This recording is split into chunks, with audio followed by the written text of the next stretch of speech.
ನಮಸ್ಕಾರ ಸ್ನೇಹಿತರೆ, ಇವತ್ತಿನ ವಿಡಿಯೋದಲ್ಲಿ ತುಂಬಾ ಸಿಂಪಲ್ಲಾಗಿ ಟೇಸ್ಟಿಯಾಗಿ ಅವರೆಕಾಳು ಮತ್ತು ಸಕ್ಕತ್ತಿ ಸೊಪ್ಪು ಪಾಲಕ್ ಸೊಪ್ಪನ್ನು ಹಾಕಿಬಿಟ್ಟು ಸೊಪ್ಪು ಸಾರು ಯಾವ ರೀತಿ ಮಾಡೋದು ಅಂತ ತೋರಿಸ್ಕೊಡ್ತಾ ಇದ್ದೀನಿ. ಈಗ ನೋಡಿ, ಮೊದಲಿಗೆ ನಾನು ಇಲ್ಲೊಂದು ಪಾತ್ರೆಯನ್ನು ತೊಗೊಂಡಿದ್ದೀನಿ. ಪಾತ್ರೆಗೆ ಚಂಬಲ್ಲಿ 1 ಚಮಚ ಆಗುವಷ್ಟು ನೀರನ್ನು ಸೇರಿಸ್ತಾ ಇದ್ದೀನಿ. ನೀರು ಕಾದಾದ ನಂತರ ಆ ಬಟ್ಲಲ್ಲಿ 1 ಬಟ್ಲಾಗುವಷ್ಟು ಅವರೆಕಾಳನ್ನು ಸೇರಿಸ್ತಾ ಇದ್ದೀನಿ. ಒಂದು ಸತಿ ಮಿಕ್ಸ್ ಮಾಡಿಬಿಟ್ಟು ಚೆನ್ನಾಗಿ ಬೇಯಿಸ್ಕೋಬೇಕಾಗುತ್ತೆ.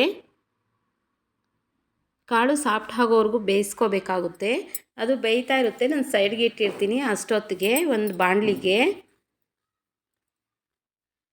2ರಿಂದ 3 ಚಮಚ ಆಗುವಷ್ಟು ಎಣ್ಣೆನ ಸೇರಿಸ್ತೀನಿ. ಹಾಗೆ 1 ಗಡ್ಡೆ ಆಗುವಷ್ಟು ಬೆಳ್ಳುಳ್ಳಿಯನ್ನು ಸೇರಿಸಿದ್ದೀನಿ. ಹಾಗೆ 1 ಗಡ್ಡೆ ಈರುಳ್ಳಿಯನ್ನು ಸಣ್ಣದಾಗಿ ಕಟ್ ಮಾಡಿಬಿಟ್ಟು ಸೇರಿಸಿದ್ದೀನಿ. ಇವೆಲ್ಲ ಚೆನ್ನಾಗಿ ಫ್ರೈ ಮಾಡ್ಕೋಬೇಕಾಗುತ್ತೆ. ನೀವು ಇಲ್ಲಾಂದರೆ ಇವೆಲ್ಲ ಹಾಕಿಬಿಟ್ಟು ಪಾತ್ರೆಗೆ ಕಾಳುಗಳಿಗೆ ಹಾಕ್ಕೊಂಡು ಬೇಯಿಸ್ಕೊಂಡು ಸಹ ರುಬ್ಕೋಬೋದು. ನಾನು ಈ ರೀತಿ ಮಾಡ್ತಾಯಿದ್ದೀನಿ. ಹಾಗೆ ನಮ್ಮ ಖಾರಕ್ಕೆ ಅನುಗುಣವಾಗಿ ಮೆಣಸಿನ್ಕಾಯಿನ ಸೇರಿಸ್ಕೋಬೇಕಾಗುತ್ತೆ. 5ರಿಂದ 6 ಮೆಣಸಿನ್ಕಾಯಿ ಸೇರಿಸ್ಕೊಂಡಿದ್ದೀನಿ. ಹಾಗೆ 2 ಟೊಮೊಟೊವನ್ನು ಸೇರಿಸಿದ್ದೀನಿ. ಹಾಗೆ 1 ಚಮಚ ಆಗುವಷ್ಟು ಜೀರಿಗೆನ ಸೇರಿಸಿದ್ದೀನಿ. ಹಾಗೆ 7ರಿಂದ 8 ಕಾಳು ಮೆಣಸನ್ನು ಸೇರಿಸ್ಬಿಟ್ಟು ಟೊಮೊಟೊ ಎಲ್ಲ ಸಾಫ್ಟ್ ಆಗೋವರೆಗೂ ಚೆನ್ನಾಗಿ ಫ್ರೈ ಮಾಡ್ಕೋಬೇಕು. ಟೊಮೊಟೊ ಎಲ್ಲ ಫ್ರೈ ಆದಮೇಲೆ ಅರ್ಧ ಕಾಯಿ ಆಗುವಷ್ಟು ಕೊಬ್ಬರಿಯನ್ನು ಸೇರಿಸ್ತಾ ಇದ್ದೀನಿ. ನೋಡಿ, ಟೊಮೊಟೊ ಎಲ್ಲ ಸಾಫ್ಟ್ ಆಗಿದೆ. ಈಗ ಕೊಬ್ಬರಿ ಹಾಕ್ಕೊಂಡು ಸುಮ್ಮನೆ 2 ನಿಮಿಷ ಹಾಗೆ ಮಿಕ್ಸ್ ಮಾಡಿಕೊಂಡ್ರೆ ಆಯಿತು. ಈಗ ನಾನು ಏನು ಸೊಪ್ಪನ್ನು ನನ್ನ ಕೈಯಲ್ಲಿ 1 ಹಿಡಿ ಆಗೋಷ್ಟು ಪಾಲಕ್ ಸೊಪ್ಪು ಮತ್ತು ಸಕ್ಕತ್ತಿ ಸೊಪ್ಪನ್ನು ಸೇರಿಸ್ತಾ ಇದ್ದೀನಿ. 2 ಸೇರಿ 1 ಹಿಡಿ ಆಗುವಷ್ಟು ಮಾತ್ರ ನಾನು ಇಲ್ಲಿ ಸೇರಿಸ್ತಾ ಇದ್ದೀನಿ. ಹಾಗೆ ರುಚಿಗೆ ತಕ್ಕಷ್ಟು ಉಪ್ಪನ್ನು ಸೇರಿಸ್ತಾ ಇದ್ದೀನಿ. ಸೇರಿಸ್ಬಿಟ್ಟು ಆಗಾಗ ಮಿಕ್ಸ್ ಮಾಡಿಕೊಂಡು ಚೆನ್ನಾಗಿ ಫ್ರೈ ಮಾಡ್ಕೋಬೇಕಾಗುತ್ತೆ. ನಾನು ಇಲ್ಲಿ ನೀರೇನು ಬಳಸಿಲ್ಲ. ಸೊಪ್ಪಲ್ಲಿರೋ ನೀರೆಂತೆಲ್ಲ ಬಿಟ್ಕೊಂಡಿದೆ ನೋಡಿ, ನೀಟಾಗೆಲ್ಲ ಬಿಟ್ಕೊಳ್ಳುತ್ತೆ. ನಾನು ನೀರೇನು ಸೇರಿಸಿಲ್ಲ, ಎಣ್ಣೆಯಲ್ಲಿನೇ ಫ್ರೈ ಮಾಡ್ತಾಯಿದ್ದೀನಿ. ಇಷ್ಟನ್ನು ಬೇಕಾದರೆ ಸೊಪ್ಪಿಗೆ ಹಾಕಿಬಿಟ್ಟು ಬೇಯಿಸ್ಕೊಬಿಟ್ಟು ಬೇಕಾದರೆ ರುಬ್ಕೋಬೋದು ಸಪ್ರೇಟ್ ಮಾಡಿಕೊಂಡು ಸೊಪ್ಪನ್ನು. ನಾನು ಆ ರೀತಿ ಮಾಡ್ತಾಯಿಲ್ಲ. ಸಪ್ರೇಟಾಗಿ ಸೊಪ್ಪನ್ನು ಬೇಯಿಸ್ಕೊತಾ ಇದ್ದೀನಿ, ಎಣ್ಣೆಯಲ್ಲಿ ಫ್ರೈ ಮಾಡ್ಕೊತಾ ಇದ್ದೀನಿ. ಆಗನೇ ಚೆನ್ನಾಗಿರುತ್ತೆ. ನೋಡಿ, ನೀರೆಲ್ಲ ಯಾವ ರೀತಿ ಬಿಟ್ಕೊಂಡಿದೆ ಅಂತ ತೋರಿಸಿದ್ದೀನಿ. ಮುಚ್ಚಳ ಮುಚ್ಚಿಬಿಟ್ಟು ಆಗಾಗ ಮಿಕ್ಸ್ ಮಾಡ್ಕೊಂಡು 2-3 ಸತಿ ಚೆನ್ನಾಗಿ ಮಿಕ್ಸ್ ಮಾಡಿಕೊಂಡು ಬೇಯಿಸ್ಕೊಂಡ್ರೆ ಆಯಿತು. ನೋಡಿ, ಸೊಪ್ಪೆಲ್ಲ ಬೆಂದಿದೆ. ಆಗಾಗ ಮಿಕ್ಸ್ ಮಾಡಿಕೊಂಡು ಬೇಯಿಸ್ಕೋಬೇಕಾಗುತ್ತೆ. ಟೊಮೊಟೊನೂ ಅಷ್ಟೇ ಮೊದಲೇ ಸಾಫ್ಟ್ ಆಗಿರುತ್ತೆ. ಸೊಪ್ಪು ಅಷ್ಟೇ ಬೆಂದಿದೆ. 5 ನಿಮಿಷ ಬೇಯಿಸ್ಕೊಂಡ್ರೆ ಸಾಕು. ಸೊಪ್ಪೆಲ್ಲ ನುಣ್ಣಕ್ಕೆ ಆಗೋಗ್ಬಿಡುತ್ತೆ. ಫ್ರೈ ಮಾಡಿಕೊಂಡ್ರೆ ಆಯಿತು. ಈಗ ನೋಡಿ, ಇದು ಹಾರಕ್ಕೆ ಅಂತ ಇಡ್ತಾಯಿದ್ದೀನಿ. Stove off ಮಾಡಿಬಿಟ್ಟಿದ್ದೀನಿ.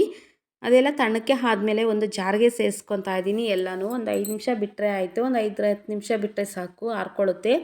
ಇದನ್ನೆಲ್ಲ ಒಂದು ಜಾರಿಗೆ ಸೇರಿಸ್ಕೊತಾ ಇದ್ದೀನಿ. ಹಾಗೆ ಒಂದು ಸ್ವಲ್ಪ ಚಿಕ್ಕದಾಗಿ ಸ್ವಲ್ಪ ನೀರನ್ನು ಸೇರಿಸ್ತಾ ಇದ್ದೀನಿ, ಬಾಣಲೆಯನ್ನು ತೊಳೆದ್ಬಿಟ್ಟು. ಈಗ ಇದಕ್ಕೆ ಒಂದು ಸ್ವಲ್ಪ ನೀರನ್ನು ಸೇರಿಸ್ಕೊಂಡು ನುಣ್ಣಕ್ಕೆ ರುಬ್ಕೊಬರ್ತೀನಿ. ನೋಡಿ, ಕೊಬ್ಬರಿ ಎಲ್ಲ ನುಣ್ಣಕ್ಕೆ ಹಾಕಬೇಕು, ಜಾಸ್ತಿ ನುಣ್ಣಕ್ಕೆ ಹಾಕ್ಕೋಬಾರ್ದು. ಸ್ವಲ್ಪ ತರ್ತರಿ ಆಗಿದ್ದರೆ ಚೆನ್ನಾಗಿರುತ್ತೆ.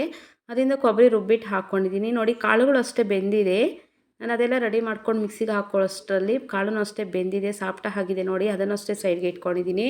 ಮತ್ತು ಅದೇ ಬಾಣಲಿಗೆ 2ರಿಂದ 3 ಚಮಚ ಆಗುವಷ್ಟು ಎಣ್ಣೆನ ಸೇರಿಸ್ತಾ ಇದ್ದೀನಿ. ಎಣ್ಣೆ ಕಾದಾದಮೇಲೆ 1/4 ಟೀ ಚಮಚದಷ್ಟು ಸಾಸಿವೆನ ಸೇರಿಸ್ತಾ ಇದ್ದೀನಿ. ಸಾಸಿವೆ ಚಟಪಟ ಅಂತ ಸಿಡಿದ್ಮೇಲೆ 1 ಗಡ್ಡೆ ಆಗುವಷ್ಟು ಈರುಳ್ಳಿಯನ್ನು ಕಟ್ ಮಾಡಿಬಿಟ್ಟು ಸೇರಿಸ್ತಾ ಇದ್ದೀನಿ. ಹಾಗೆ ಸ್ವಲ್ಪ ಕರಿಬೇವನ್ನು ಸೇರಿಸ್ತಾ ಇದ್ದೀನಿ. ಈರುಳ್ಳಿ ಮತ್ತು ಕರಿಬೇವು ಚೆನ್ನಾಗಿ ಫ್ರೈ ಮಾಡ್ಕೋಬೇಕಾಗುತ್ತೆ. ಈರುಳ್ಳಿ ಸ್ವಲ್ಪ ಕಲರ್ ಚೇಂಜ್ ಆಗೋವರೆಗೂ ಫ್ರೈ ಮಾಡ್ಕೋಬೇಕು. ನೋಡಿ, ಕಲರ್ ಚೇಂಜ್ ಆಗಿದೆ ಈರುಳ್ಳಿ. ಆ ರೀತಿ ಫ್ರೈ ಮಾಡ್ಕೊಂಡಿದ್ದೀನಿ. ಈಗ ನಾನು ಏನು ರುಬ್ಕೊಂಡಿದ್ದೀನೋ ಸೊಪ್ಪನ್ನು ಹಾಕಿಬಿಟ್ಟು ಅದನ್ನು ಸಾಂಬಾರಿಗೆ ಸೇರಿಸ್ತಾ ಇದ್ದೀನಿ, ಒಗ್ಗರಣೆಗೆ ಸೇರಿಸ್ತಾ ಇದ್ದೀನಿ. ಸೇರಿಸ್ಬಿಟ್ಟು ನಾನು ಏನು ಕಾಳನ್ನು ಬೇಯಿಸ್ಕೊಂಡಿದ್ದೀನೋ ಅದರಲ್ಲಿ ನೀರು ಸ್ವಲ್ಪ ಇತ್ತು ಚಿಕ್ಕದಾಗಿ, ಅದರಿಂದ ಎಲ್ಲನೂ ಸೇರಿಸ್ತಾ ಇದ್ದೀನಿ.